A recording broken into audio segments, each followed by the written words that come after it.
quarter, ang Northern Asia Pacific Division naghatag og gibugaton sa pagbansay sa mga kabataan aron mahimong misyonaryo pinaagi sa usa ka 13 Sabbath na proyekto nga nagtinguha sa pagtukod sa usa ka sentro sa pagbansay alang sa mga misyonaryo sa Hankook Samyuk Academy sa South Korea.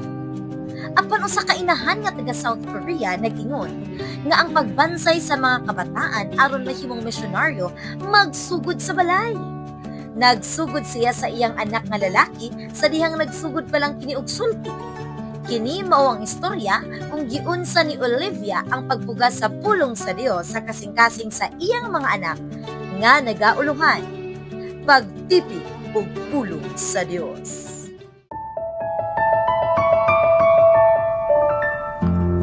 Sa dihang si David 18 ka bulan pa lang, nagsugod na ang iyang inahan nga si Olivia sa pagbasa og upat ka gagmay nga libro kaniya. Ang matag libro adunay usa ka bersikulo sa Biblia nga may simple nga mga larawan.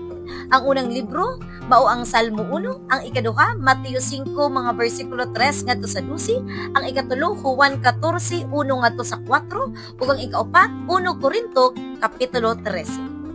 Nagbasa si Olivia sa buntag sa dihang mobangon si David. Nagbasa usab siya sa gabii sa dili pa matulog si David. Sa usa lang ka bulan, si David nga bag-o pa lang nakakaton og sulti, naka-memorize na sa tanang upat ka libro.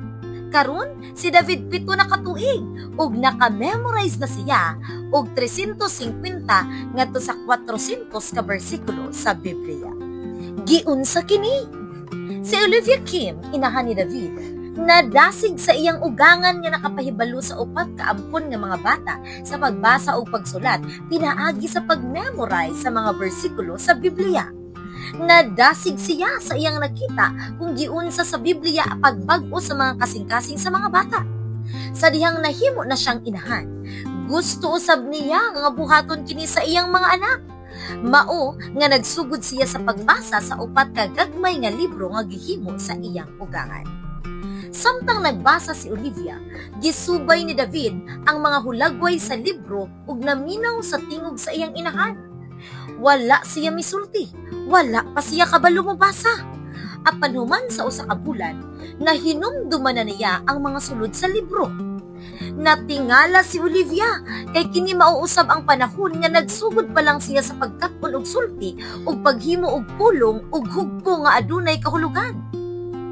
Unya, naghimo si Olivia og daghang libro nga adunay Salmo 121, Levitico 6:4 ngadto sa 9, ang tulo ka mensahe sa manulunda sa pinadayag 14, ang 10 ka sugo sa Exodo 20 ug ang mga panalangin ug silot sa Deuteronomio 28. Nagbasa siya kang David sulod sa 20 ngadto sa 30 minutos sa buntag ug gabii.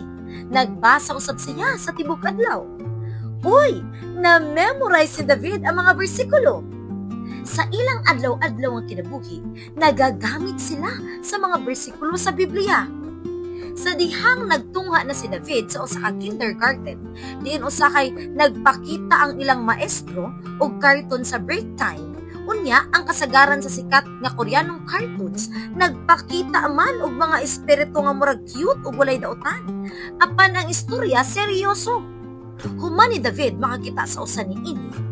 Nahadlok si David sa gabii ug nidagan sa kwarto ni Olivia.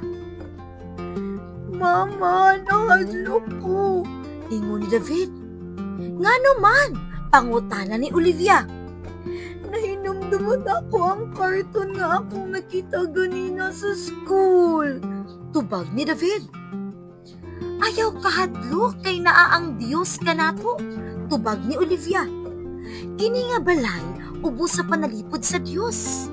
Ang mga anghel nagbantay kanato. Sige, atong basahon ang Salmo 121. Gibasa nilang duha ang Salmo 121 nga nagsugod sa mga pulong. Pagatukion ko ang akong mga mata ngadto sa kabukiran, diin bagikan ang akong tabang. Ang akong tabang nagaabot gikan sa Ginoo nga nagabuhat sa langit ug sa yuta. Sa laing higayon, sa dihang upat pa katuig si David, nakasab-an siya ni Olivia. Ganahan kaayo siya magdula, human og simba, sa gabi ug wala ganahi nga maghugas sa iyang lawom, mag-toothbrush o manghipo sa mga dulaan. Si Olivia busy kaayo sa buluhaton sa balay. Nang hugas sa mga plato, nang laban, nagatiman sa iyang unom kabuwan nga mga anak nga babay.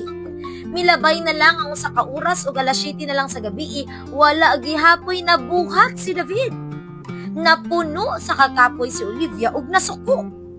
Ngano man nga ingani gihapon nimong batasan? Buhata ang akong gisugo kanimo. Pag-andam sa diha sa imong kaugalingon. Nihunong si David.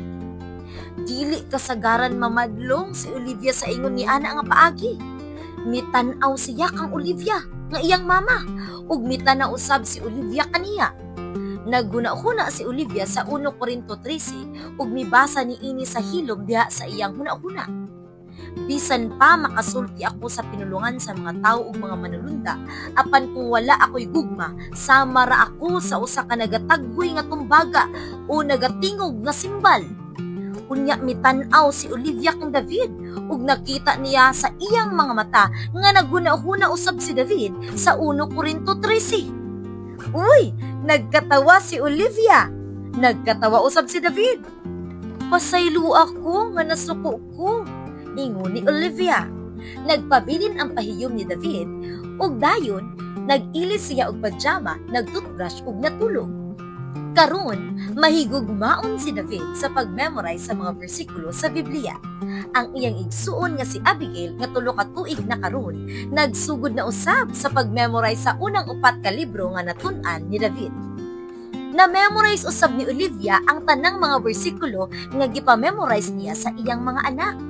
Naglaom ako nga ang mga bersikulo nga among gina-memorize karon ipahibalo sa akong mga anak nga may kusog ug kaisog sa dihang sila mahimong misyonaryo sa gingharian sa Dios, ingon ni Olivia. Pag-ampo alang kang Olivia ug sa tanang ginikanan nga naningkamot sa pagbugas sa pulong sa Dios sa kasing-kasing sa ilang mga anak. Pag-ampo nga kining mga panimalay mabunga og daghang misyonaryo. Pag-ampo usab alang sa sentro sa pagbansay sa mga misyonaryo nga tukuron sa tabang sa 13th Sabbath offering niining quarter sa Hankook Samyuk Academy sa South Korea.